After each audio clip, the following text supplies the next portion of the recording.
சிதைக்க உணவை மருந்து மருந்தை உணவு. இன்னைக்கு நொச்சி இலையை பற்றி பார்க்கலாம். நொச்சி இலையை பற்றி நிறையவே நமக்கு தெரியும். முக்கியமாக நொச்சி இலை எங்கேயும் கிடைக்கக்கூடியது. நீங்கள் அது ஒரு செடியாகவும் பார்க்கலாம், மரமாகவும் பார்க்கலாம். இந்த நொச்சி இலை முக்கியமாக சாதாரணமானவே அதை எடுத்து நல்லா நிழலில் உலர்த்திட்டு 14 நாள், அதுக்கப்புறம் ஒரு நாள் வெயிலில் உலர்த்தி பொடி செய்து வச்சுக்கிட்டோம் அப்படின்னா ஈவினிங் வீட்டில் தூபம் போடும் போது நொச்சி இலையை அந்த பொடியை தூளை கொஞ்சம் போட்டோம்னு வச்சுக்கோங்களேன். அந்த தூபம் வீட்டில் எந்த பூச்சி முக்கியமாக கொசுக்களை அண்ட விடாது. இயற்கையான கொசு விரட்டியாக கூட இதை நம்ம எடுத்துக்கலாம்.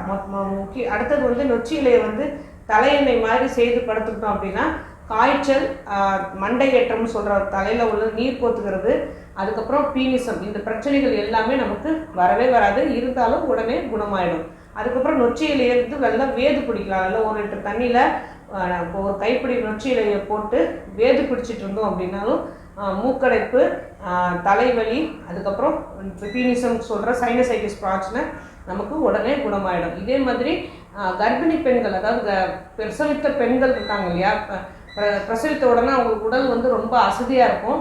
அந்த டைமில் நம்ம முன்னோர்கள் என்ன பண்ணாங்க அப்படின்னா நொச்சி இலை சாறை நல்லா கொதிக்க வச்சு அதை வடிகட்டி விதவிதப்பான தண்ணியில் இதை கலந்துட்டு இதில் தான் குளிக்கவே சொல்லுவாங்க. முதல் 16 நாள். இந்த 16 நாள் இப்படி குளிக்கும் போது உடம்புல உள்ள அசதி ஃபுல்லாகவே நீங்கிடும். அதே மாதிரி நொச்சி இலையை நல்லா எண்ணெயை விட்டு வதக்கிட்டு, நொச்சி இல்லைனா உத்தாமணி ஏதாவது எது இருந்தாலும் சரி நல்லா எண்ணெயில் வதக்கிட்டு, மூட்டுக்கு மூட்டு வீக்கங்கள் இருந்தாலும் சரி, உடம்புல வேறு எங்கே வீக்கங்கள் இருந்தாலும் சரி, வீக்கத்துக்கு ஒட்டடை கொடுத்துட்டு வந்தோம் அப்படின்னா இந்த நொச்சி இலையில் ஒட்டடை கொடுக்கும் போது, அதுவும் விளக்கெண்ணெயில் வதக்கி ஒட்டடை கொடுக்கும் போது இந்த வீக்கங்கள் நல்லாவே குறைஞ்சிட்டு வரும். அடுத்தது மூட்டு வலி, இடுப்பு வலி இருக்கும் போது இந்த இலைச்சாறு 1 ஸ்பூன் மட்டும் எடுத்துட்டு 1 கிராம் மிளகுத்தூள், அப்புறம் கொஞ்சமாக நெய், இதை 3த்தையும் கலந்து காலை மாலை 1 வாரம் சாப்பிட்டு வந்தாலே போதுமானது. இடுப்பு வலி, மூட்டு வலி எல்லாமே குணமாயிடும். ஆனால் இது நொச்சி இலையை உள்ளுக்கு எடுத்துக்கும் போது சித்த மருத்துவர்களோட ஆலோசனை பிரகாரம் எடுத்துக்கணும். ஏன்னா இது வாந்தி சென்சேஷன் கொடுக்கக்கூடியது. அதேமாரி நொச்சி இலை உடலை சூடாக்கக்கூடியது. ஆனால் இதே நொச்சி பூ நல்லாவே குளிர்ச்சியாக இருக்கும்.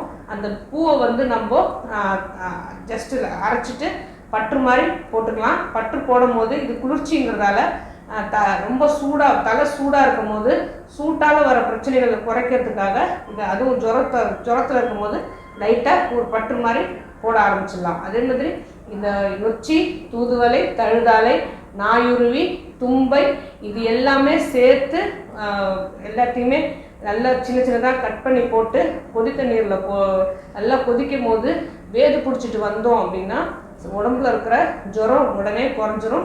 மூக்கு சளி அப்படின்னு சொல்கிறோம், மூக்கடப்பு சளி பிடிச்சோன்னா மூக்கடப்பு உடனே குணமாயிடும். த்ரோட் இன்ஃபெக்ஷனும் குணமாயிடும். இதை 3 நாள் காலை மாலை இந்த இலைகள் எல்லாத்தையும் சேர்த்து போட்டு நல்லா கொதிக்க வச்சு வேது பிடிச்சோம் அப்படின்னா இது எல்லாமே குணமாயிட்டு வரும்.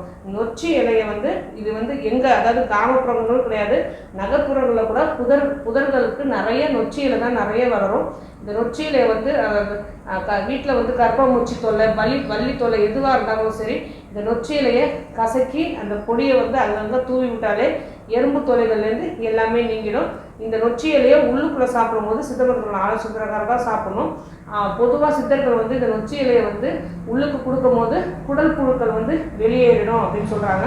ஆனால் நொச்சி இலையை பேதி உண்டாக்குறதுக்கும் குடல் புழுக்கள் கொல்றதுக்கும் சித்த மருத்துவர்கள் மட்டும்தான் அந்த மருந்தாக பயன்படுத்துவாங்க. நம்ம உள்ளுக்குள்ளே சாப்பிடும்போது கொஞ்சம் கவனமாக இருக்கணும். ஏன்னா நொச்சி இலை ஒரு சிலருக்கு ஒவ்வாது, வாந்தி உண்டாக்குற சென்சேஷன் உண்டு பண்ணும். நொச்சி இலை சாறை அரிசி மாவில் நல்லா சாறை போட்டு அந்த அரிசி மாவுலையும் போட்டு நல்லா பிசைஞ்சு அதை வீக்கங்கள் இருக்கும்போதும் சரி, இல்லைன்னா உடலில் புண்கள் ஏதாவது ஏற்பட்டாலும் அந்த புண்களை அது மேலே பற்று மாதிரி போட்டு கொஞ்ச நேரம் வச்சுருந்தாலே அந்த புண்கள் நிறைய ஆறிடும். அதே புண்கள் வந்த உடனேயே அதை க்ளீன் பண்ணுறதுக்காக இந்த நொச்சி இலை சாற்றை வச்சு தண்ணி ஊற்றி கழுவுனாலே போதும். அந்த புண்களில் உள்ள பிரச்சனைகள் எல்லாமே குணமாகி அதை க்ளீன் பண்ணி அதுக்கப்புறம் அரிசி மாவில் இந்த இலைச்சாறை போட்டு அதுக்கு மேலே ஒரு ஆயின்மெண்ட் மாதிரி தடவிட்டு வந்தோம் அப்படின்னா இந்த புண்கள் சீக்கிரமாக ஆறிடும். இதே நம்ம வீட்டு பக்கத்தில் இருக்கிற இந்த நொச்சி இலையால் இவ்வளோ பிரச்சனைகள் தீருது அப்படின்னா நம்ம மேல் பூச்சா பூசும் போது இதை நம்ம உடனே யூஸ் பண்ண ஆரம்பிச்சிடலாம், வேது பிடிக்கிறது ஆரம்பிச்சிடலாம். ஆனால் உள்ளுக்குள்ளே சாப்பிடும் போது கண்டிப்பாக ஒரு சித்த மருத்துவரோட ஆலோசனை பிரகாரம் தான் இதை நம்ம யூஸ் பண்ண ஆரம்பிக்கணும். அது எந்த மூலிகையாக இருந்தாலும் சரி, எந்த இடத்துல கிடைக்குது, அதை எப்படி சுற்றி செய்யணும், எந்த சீதோஷ்ண நிலையில வளர்ந்து அதை நம்ம யூஸ் பண்ணிக்கணும் அப்படிங்கிறத பொறுத்து தான் ஒவ்வொரு மூலிகையோட தன்மையும் நமக்கு வேறுபட்டுகிட்டே இருக்கும். ஆரோக்கியமாக வாழணும். வேறு எதை பற்றி பேசணும்னு நினச்சாலும் சரி, தாராளமாக கமெண்ட் பண்ணுங்கள். உங்களுக்கு எந்த நோயாக இருந்தாலும் சித்தா கேரை அணுகுங்க.